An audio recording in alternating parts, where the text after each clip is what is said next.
Hello students, welcome to your WebSeek Academy English channel.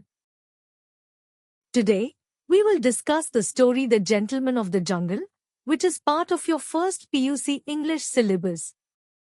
This powerful allegorical story is written by Jomo Kenyatta, the first president of independent Kenya and a strong voice against colonialism.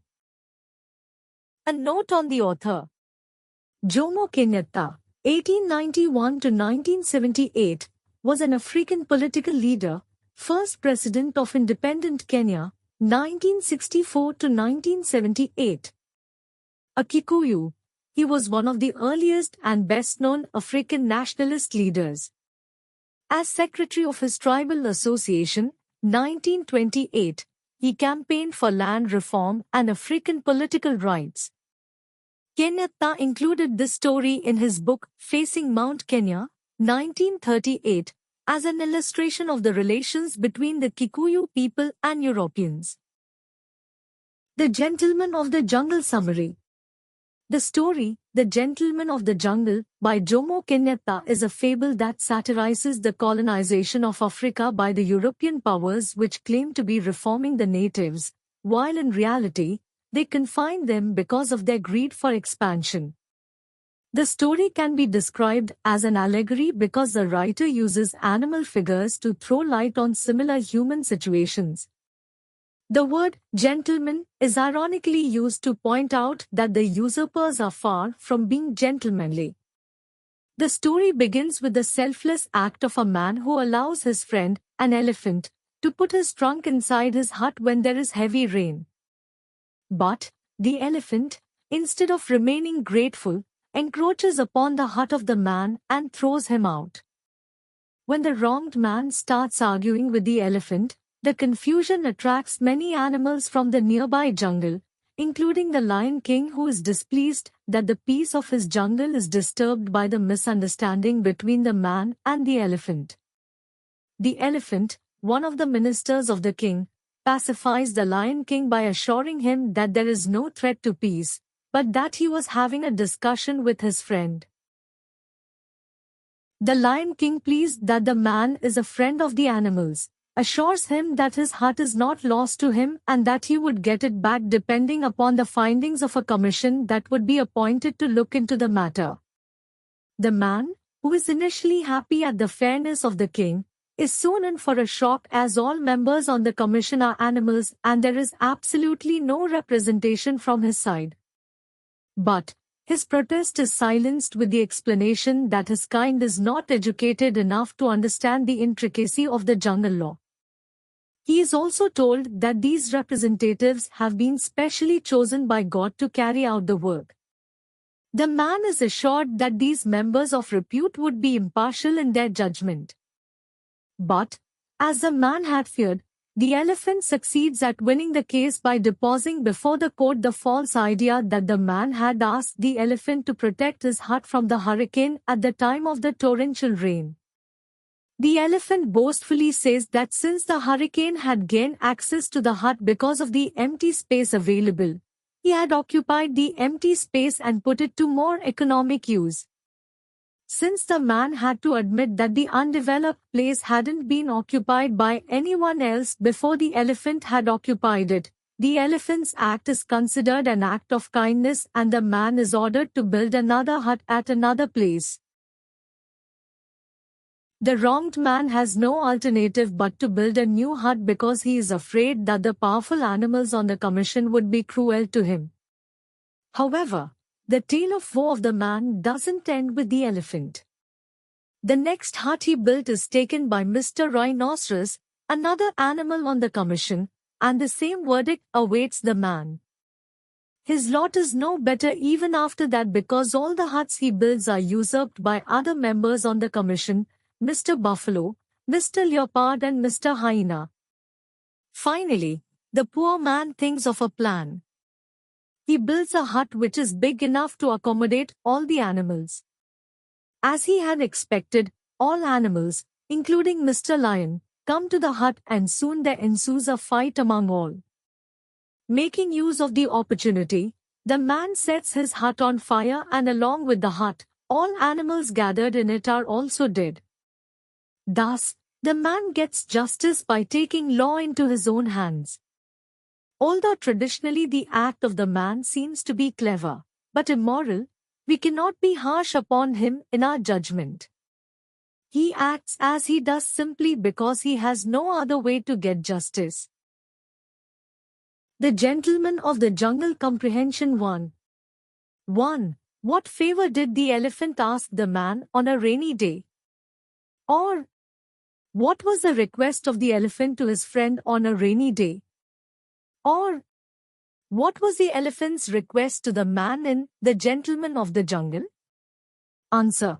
The elephant asked the man if the man would let the elephant put his trunk inside the hut of the man in order to protect the trunk from the torrential rain. 2. According to the man, his hut had room only for him. True, false? Answer. False.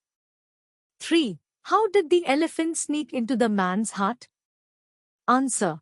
After putting the trunk inside the hut, the elephant slowly pushed his head inside and finally threw the man out of the hut, in the rain. 4. According to the elephant, the man can afford to remain in the rain because A. The skin of the man is harder than his. B. The skin of the elephant is delicate. C. The skin of the elephant is harder than that of man. Answer. B. It's not A, because the elephant doesn't say that the skin of the man is harder than that of any other animal. The elephant only says that the skin of the man is harder than that of the elephants. 5. How did the lion decide to solve the problem? Or, what did the king do to resolve the dispute between the man and the elephant? Answer. The lion decided to appoint an imperial commission of enquiry for an enquiry to solve the problem of the man. 6. What kind of judgment did the man expect? Answer. The man thought that his hut would be returned to him and that justice would be done. 7. Why was the man unhappy with the members of the commission of enquiry? Answer. The man was unhappy with the members of the commission of enquiry because there was no representation from his side. 8. According to the elephant, the man had invited him into the hut. A. To save his skin. B. To give shelter to his trunk. C. To save the hut from the hurricane. D. To fill the empty space in the hut. Answer. C. To save the hut from the hurricane. 9. In whose favor was the judgment given? Answer. In favor of the elephant. 10. Why did the man accept the suggestion of building a new hut? Or, what fear made the man accept the judgment of the commission? Answer. The man had no alternative as he was afraid that his refusal to build another hut on another site would expose him to the teeth and claws of members of the commission. 11. How did the man buy peace finally?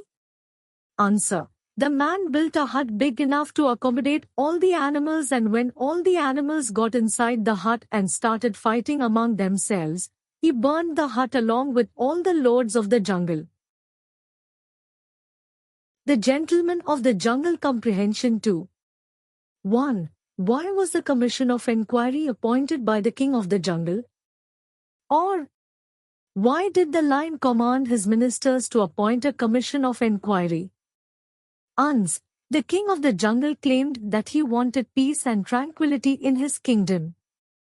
With his sweet words, he convinced the man that justice would be meted out to him through the findings of the commission. Thus, the commission of enquiry was appointed by the king of the jungle under the pretext of doing justice to the man. 2. Why did the animals decide not to have anyone from the man's side on the commission of enquiry? Or, how did the members of the commission of enquiry justify their act of not including any man? Answer. The animals decided not to have anyone from the man's side on the commission of enquiry based on the argument that there was no one well educated from the man's side to know the intricacies of the jungle law. However, the unstated truth is the fact that right from the beginning, the Commission had no intention of doing any justice to the man and hence had representatives only from the elephant's side. Ironically, the elephant himself, against whom the case was registered, constituted the commission along with the other ministers of the king. 3. How did the elephant justify its act of occupying the hut? Answer. The elephant had absolutely no qualms while justifying its territorial occupation of the man's hut. It deposed before the commission that the man had asked the elephant to save his hut from the hurricane, and as the hurricane had gained access to the hut owing to the unoccupied space in the hut, the elephant had put the empty, undeveloped space to a more economic use by occupying it. 4. Do you think the verdict of the Commission of Enquiry was on expected lines? Why? Answer. As expected, the judgment was in favor of the elephant because all the members on the commission were representatives from the elephant's side. Moreover, none of the jungle representatives cared for justice. They were all selfish and hypocritical people, just as the jungle king lion himself was. The Gentleman of the Jungle Comprehension 3. 1. Do you agree with the action of the man at the end? Why? Answer. The man's action can be understood as justified retribution, vengeance, revenge, punishment. We must remember the fact that after having tried repeatedly for justice in a peaceful manner and only after being wronged repeatedly does the man go to the extreme extent of burning down the hut along with all the animals inside. Even here, the truth remains that if the animals hadn't illegally occupied the hut which was not built by them, the tragic fate wouldn't have fallen on them. Thus, in whichever angle we take, the man's action can be understood and justified. We should remember that tolerating crime is as bad as committing it. 2. An act of kindness is misunderstood as weakness. Discuss this with reference to the story. Answer. The man's act of kindness of letting the elephant put his trunk inside the hut in order to protect the trunk from the heavy rain is taken undue advantage of by the elephant. The elephant does not have the grace to understand an act of kindness and takes it as a sign of weakness. In its selfishness, it does great injustice to a friend who rises to the occasion in the true spirit of a friend in need. Further, the elephant takes recourse to the argument that other animals in his position would have done the same. 3. Peace is costly but it is worth the expense.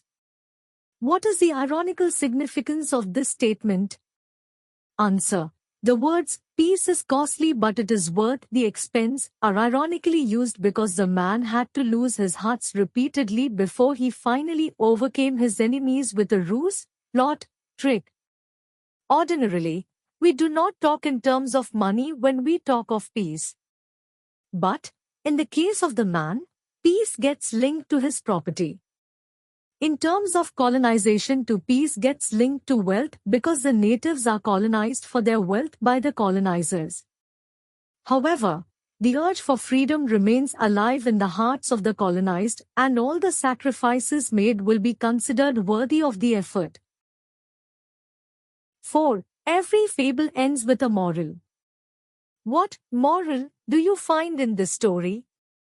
Answer. The moral of this fable lies in the warning given to the powerful animals. It is clearly seen that the meek can overcome the mighty if the meek are pushed against the wall. If the mighty think that they can continue unabated in their wrongdoing, they will be proved wrong by the meek. 5. Do you think the story can be read as a political satire on colonialism? Or The Gentleman of the Jungle is a political satire on colonialism? Elucidate. Answer. It is clear that the story is an allegory with a moral. The world of animals is pitted against the man to suggest that among human beings, some are like animals in their cruelty. It is definitely a political satire which shows the devious, cunning, and selfish ways of the colonizers in their relationship with the natives. The story mocks at the supercilious, arrogant attitudes of the colonizers who think that it is their duty to reform the backward natives. They justify all their selfish acts by covering up their selfish deeds with the argument that they have been sent by God Himself for the good deed. The author uses terms like better economic use to suggest the trade and commerce the colonizers established in the colonized country. Thanks for watching.